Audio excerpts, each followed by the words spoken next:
संत नगाजी महाराज सांस्कृतिक मठ यहाँ पे हेयर केयर और स्किन केयर का एक बहुत बड़ा सेमिनार रखा गया कि ये अवेयरनेस लाने के लिए कि हेयर इंडस्ट्री में और स्किन इंडस्ट्री में एजुकेशन की बहुत बड़ी नीड है और इंटरनेशनल और नेशनल लेवल के एजुकेशन की नीड बहुत ज़्यादा है।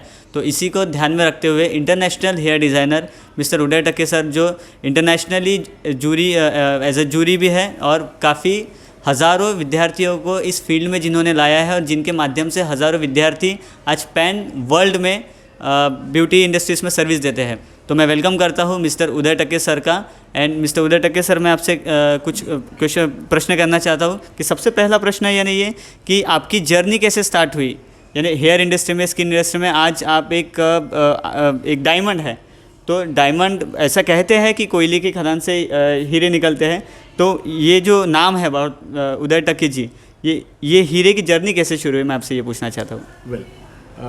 सबसे पहिले नागपूरकरांना माझा नमस्कार आणि thank you mister Nitesh Chaudhari, even Kunal Chaudhari and Navik Mahamandal, राष्ट्रीय नाविक महामंडल, कि आपने मुझे यहाँ पर बुलाया और लोगों की सेवा करने का मौका दिया। मैं शुक्रगुजार हूँ आप सभी जो हमारे इंटरव्यूज़ लेते हैं, क्योंकि हम जब काम करते तो हम 200 लोगों तक पहुँचते हैं, 1000 लोगों तक पहुँचते हैं, मगर आप इंटरव्यू जब लेते हैं तो मैं आपका शुक्रिया इसलिए अदा करता हूँ कि आप लाखों लोगों तक हमारा संदेश पहुँचाते हो। अब मुझे बात ये करनी है कि जब एक होता है, नॉर्मली सबको एक देखा गया है कि किसी को भी हेयर ड्रेसर नहीं बनना है, क्यों करने का है, क्यों नाई का काम करते हो, ब्ला ब्ला ब्ला, उनके माता पिता उनको यही सिखाते, ज़्यादा करके सबको डॉक्टर इंजीनियर बनना है। मैं तो बोलता हूँ कि आज की तारीख में मेरे एकेडमी में चौथी फेल भी है, as well as doctor, engineer और MBA स्टूडेंट्स भी है, जो कि इस कला को रिस्पेक्ट करते हैं, ना कि जात पात को। देखो, गरीब से गरीब भी लिटरली मंगलसूत्र गिरवी रख के भी लेडीज़ आते हैं और 4 बंगड़ी मतलब मर्सिडीज और ऑडी लेके भी आते हैं। एज का लिमिट नहीं है। तो ये जर्नी स्टार्ट करने का मकसद एक था कि आफ्टर ग्रेजुएशन ऑल्सो, जब मैं कुछ जगह पर काम कर रहा था, देखा कि जितना मैं MR था, आई एम मेडिकल रिप्रेजेंटेटिव, मैं कुछ कंपनी में काम करता था, मार्केट इंडिया करके। मैं जितना मीठा था, जो सेल्समैन का जॉब होता है, मैंने बोला कि अगर इतना ही मैं मेरे बिजनेस में करूँ तो मैं लाखों रुपया कमाऊँ, जबकि मुझे कुछ हज़ारों रुपये मिल रहे। मेरा माइंड चेंज होते गया और ये मेरा बापदादाओं का बिजनेस है, जिन्होंने मुझे हेयर कटिंग, मेरे पापा से मैंने पहले हेयर कट सीखा, लेकिन ये समझ में आया कि चल उदय बाल काट, वो जो था वो चुपता था। तब मैंने डिसीजन ले लिया कि हमें इस पर डिप्लोमा करना होगा। एंड देन आए धीरे धीरे मैं सीखते गया। पापा से सीखने के बाद में और एकेडमीज़ में गया। उसके बाद में मैं सीधा London, Singapore, Malaysia, Hong Kong, Bangkok, न जाने कितनी सिटीज़ में जाके सीख के आया। When I was in Singapore and London, मैंने ये देखा कि बाल तो काटने का काम तो मैं इंडिया में कर रहा हूँ, तो मैं जो इंडिया में काम करता हूँ वो सिर्फ लोगों की सेवा कर रहा हूँ। लोगों को इतना ही पता है कि मेरे बाल बहुत ज़्यादा बढ़ गए, थोड़ा कम कर देना, मुझे थोड़ा शांति मिलेगा। उनका उद्देश्य ये नहीं कि I want to become a smart, नहीं। और लंदन में उल्टा था, सिंगापुर में उल्टा था कि बॉस हेयर कट ऐसा दो कि मेरी पर्सनैलिटी में 4 चांद लग जाए। तब मैं समझ गया कि मैं यहाँ पर सीखने क्या आया हूँ, how to walk and how to talk, literally किस तरह से खड़ा होना चाहिए, कौन सी उंगली में सीजर होनी चाहिए। ये सारा जब मैंने देखा तो मैंने सोचा कि इतने साल हमारे लोगों ने किया क्या। मुझे दुख तो इस बात का भी है कि इतने साल के बावजूद भी इंडिया के कई कंट्रीज़ में आज भी वही जूना सिस्टम से बाल काटा जाता है। अपने आप को हेयर ड्रेसर का रिस्पेक्ट नहीं लेते, ये थोड़ा मुझे दुख भी होता है। तो मैंने वो सोचा कि मुझे फ़ॉरेन जाके वो सीखना चाहिए और मेरा इस तरह से जर्नी स्टार्ट हो गया। आज की तारीख में मैं पूरा भारत ही नहीं बल्कि भारत के बाहर इंटरनेशनल भी मैंने शोज़ किए, लोगों को सिखाया है। और खुशी भी है कि 60 to 70% लोग आज हमारे इंडस्ट्री के अच्छे तैयार हो गए, अच्छे हेयर ड्रेसर्स बन गए। अभी कनाडा जैसे सिटी, कनाडा जैसे शहर से हमें बुलाया जाता है कि हमारे बच्चों को वहाँ पर वैकेंसी के लिए बुलाया जाता है। इंडियन लोगों को, मतलब इंडिया में टैलेंट है, सिर्फ एक है कि कुछ लोग सोने का जो बोलते हैं ना, ऐसे सोंग हम लोग बोलते हैं ना मराठी में, की सोंग घेतले, झोपायचे सोंग घेतले, त्यांना उठवायची कामं मी करतो की उठा, ह्या क्षेत्रामध्ये आर्ट आहे, तुम्ही शोधा।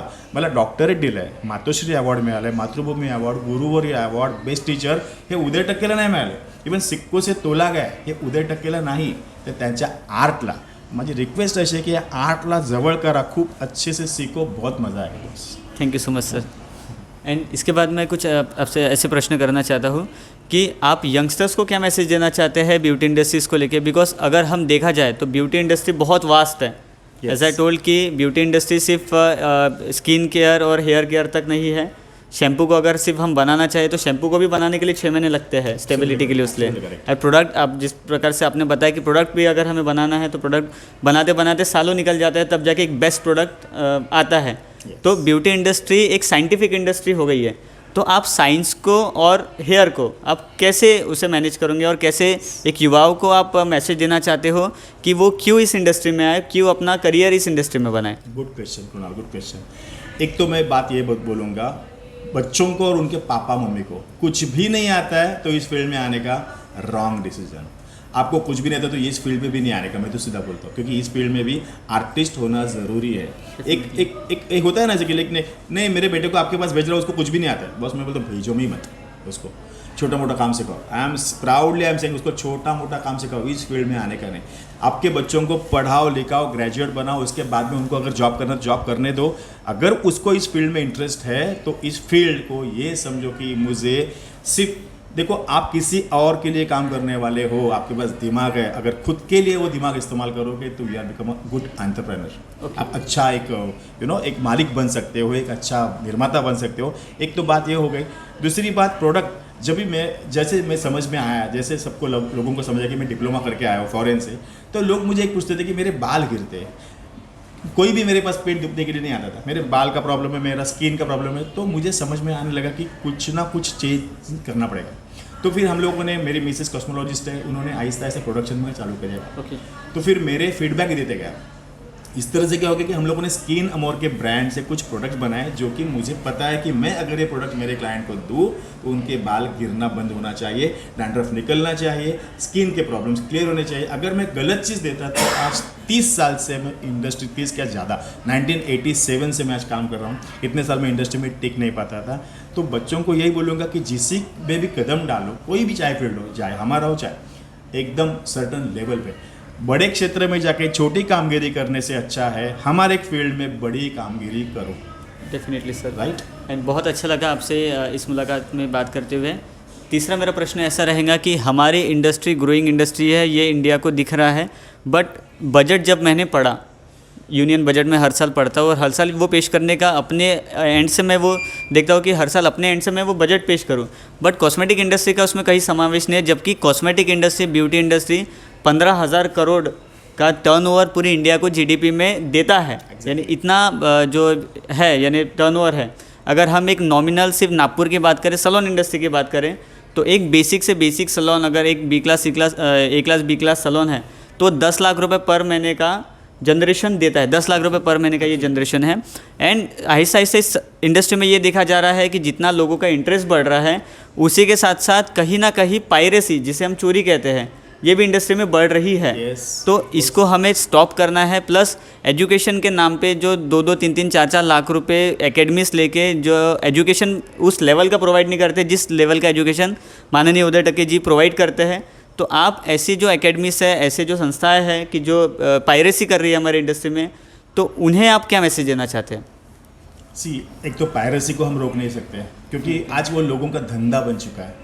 और हम इसको धंधा, देखो हम बिजनेसमैन है, कोई बोलते हैं कि मराठी आदमी को धंधा नहीं करने को आता है, ऐसे बोल सकते हैं, लोग बोलते हैं, लेकिन हम लोगों ने देखा है कि ये बिजनेस हम लोगों ने बहुत अच्छी तरह से किया है। और पायरेसी के बारे में ये बोलूँगा तो आज हमारे पास अगर 1 लाख रुपया या अगर 10,000 का भी कोर्स करके जाते हैं, कभी अच्छे से सीखते कभी नहीं सीखते, उसमें से 70%, 50% लोगों को सिखाते हैं। अच्छा, वो उनके सलोन वाली 50% सीखी है, वो लोगों को फिर उसमें से 25% दे रही है।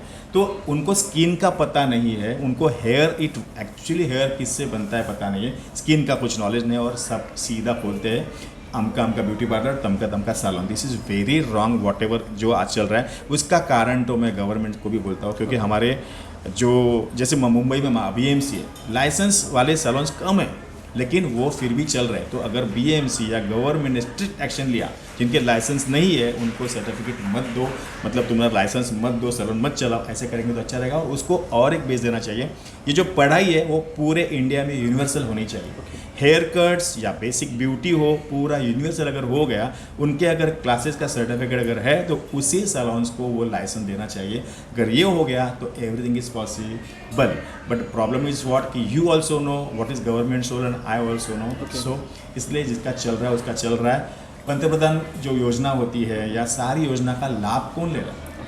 फ्री में सिखाने के बाद में भी लोग नहीं आ रहे, तो उसके ऊपर थोड़ा गौर से ध्यान देना पड़ेगा, हमें कुछ काम करना पड़ेगा, लेकिन हम सब मिलकर काम करेंगे तो काम भी अच्छा होगा। डेफिनेटली सर, बहुत अच्छा सर ने यहाँ पे हमें एक्सप्लेन किया कि पायरेसी को हम कैसे रोक सकते हैं। चौथा मेरा प्रश्न ऐसा रहेगा कि महाराष्ट्र नाविक महामंडल कौशल्य विकास समिति हो गई या फिर ऐसे कोई संस्थाएं हैं कि जो इस एजुकेशन को बढ़ाना चाहती है, बट लोगों में उस प्रकार का अवेयरनेस नहीं आता है, एंड अवेयर लोग इस बारे में नहीं है कि हमें ऑलमोस्ट फ्री ऑफ कॉस्ट में अगर प्रोग्राम्स मिल रहे हैं जो एक इंटरनेशनल ट्रेंड हेयर आर्टिस्ट है, फिर भी वो यहाँ आ नहीं रहे हैं। तो ऐसे जो सैलून ओनर्स है कि या फिर ऐसे जो स्टाफ है जो ये कहते हैं कि हमारे क्लाइंट हैं इसलिए हम आते नहीं हैं, यानी कहीं ना कहीं एजुकेशन को वो नकार रहे हैं जस्ट बिकॉज ऑफ 2 क्लाइंट की वजह से, और ज़िंदगी निकल जाती है, 30-40 साल हो जाते हैं इंडस्ट्री में, और फिर उन्हें पता चलता है कि हमने कुछ सीखा नहीं इंडस्ट्री में।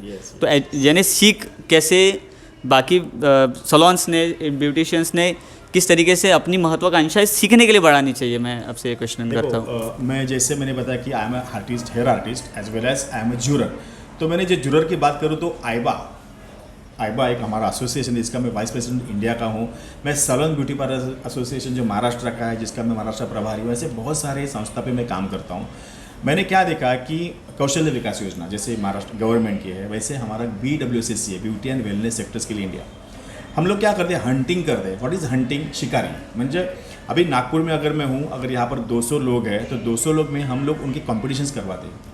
कॉम्पिटिशन में मुझे पता चलता है कि ये लड़का या ये लड़की बहुत स्मार्ट वर्क है, but the thing is what कि उसको ऊपर गॉडफादर नहीं है, उसके आर्ट को ऊपर लेके जाने वाला कोई नहीं है। ऐसे समय हम जाते हैं, उनको और पॉलिश करते हैं और हम उनको इंडिया के कॉम्पिटिशन में उतारते हैं। इंडिया के कॉम्पिटिशन के बाद में अगर उन्होंने इंडिया को अवार्ड दिया तो हम उनको OMC is like a big world का ये कॉम्पिटिशन सेंटर होता है जहाँ पर मैं पेरिस में गया था एज ए ज्यूरर, तो वहाँ पर उतारते हैं। उनका एशिया का होता है, वर्ल्ड का होता है। तो इस तरह से बच्चों को बहुत स्कोप है। सिर्फ एक है कि उनको सीखने को आना चाहिए और सीखने के बाद में उनके आपस में कॉम्पिटिशन्स होनी चाहिए। हमारा प्रयास ये भी रहेगा आहिस्ता आहिस्ता कि खाली सिखाने का नहीं, कहाँ तक सीखे हो। देखो एग्जाम तो होती है हर एक चीज़ में, अगर आप एग्जाम नहीं दे पाते हो तो at least you should take competitions. Competition में हमारे बच्चे और तैयार होते हैं, ईर्ष्या उत्पन्न होती है कि मुझे इससे अच्छा काम करना है, और अच्छा करते करते सारी टीम हमारी अच्छी हो जाती है। डेफिनेटली गाँव सिटी में अगर आप देखते हो, गाँव खेड़े में अगर आप समझते हो विहीर बाव वेल, उसमें भी जो बच्चा तैरता है वो भी बहुत एक्सपर्ट है, बहुत अच्छा से नीचे जाके कुछ पैसा निकाल के लाता है वेल में से। लेकिन अगर उसको समुद्र की खाड़ी क्रॉस करने को बोलोगे ना तो उसके पास वो टेक्निक नहीं है। वो काम हमारा है, उसको टेक्निकली तैयार करना है, देन फिर समुद्र हो या चाहे खुला आसमान हो, वहाँ पर उड़ना उसका काम है। Definitely sir, thank you so much sir. And yes, इस इंडस्ट्री में जैसे जैसे इंडस्ट्री बढ़ रही है, मैं पहले क्वेश्चन को, जो मेरा लास्ट क्वेश्चन है उसमें थोड़ा कोलैबोरेशन इसमें करना चाहता हूँ। इंडस्ट्री बढ़ रही है, सेक्टर्स बढ़ रहे हैं, एक सैलून के बेसिस पे सेल्स एग्जीक्यूटिव्स का निर्माण हो रहा है, डिस्ट्रीब्यूटर्स का निर्माण हो रहा है, एंड ऑर्गेनाइजर्स जो एजुकेशन प्रोवाइड करने के ऑर्गेनाइजर्स है, यानी सिर्फ ब्यूटी इंडस्ट्री के इतने यानी चीज़ें एक्सटेंड हो रही है कि एक्सटेंड की वजह से हम कहीं ना कहीं GDP में एक प्रॉपर हिस्सा हम लोग प्रोवाइड कर रहे हैं एंड जॉब्स हम प्रोवाइड कर रहे हैं।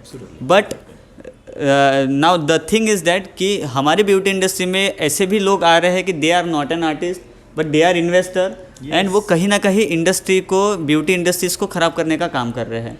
एंड वो किस वे में काम कर रहे हैं, ये वे में यहाँ इट्स ओके।